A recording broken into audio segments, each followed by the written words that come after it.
But I know the Patton family because George Patton worked for me when I was at Fort Knox. And while I was there, I was assigned people come to teach, to become faculty members.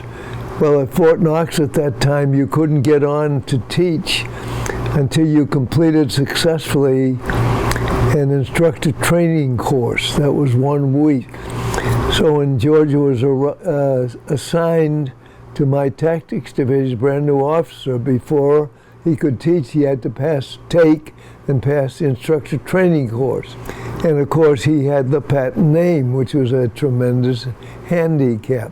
Once he was authorized to teach, he got on the platform and was teaching for several weeks. And then one day I was sitting in my office and there was a knock on the door.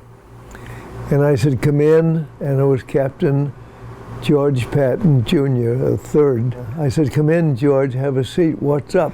And he looked at me and he said, "Sir, I've got to go to Korea." So he had just arrived at Fort Knox, but there's a war going on in Korea. His name is Patton, and he figured he had to go. So he asked if I would help get his orders for him, and I helped, and he went to Korea, and he distinguished himself there, and he distinguished himself in Vietnam. He commanded the 10th Armored Cav. He was also assistant commandant of the Armor School. General Patton had an estate, and of course, young George inherited that.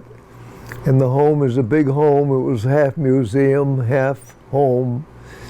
And because it was so close, when I was visiting Salem, my wife and I would go out to the Patton home in Hamilton and have lunch with George and his wife.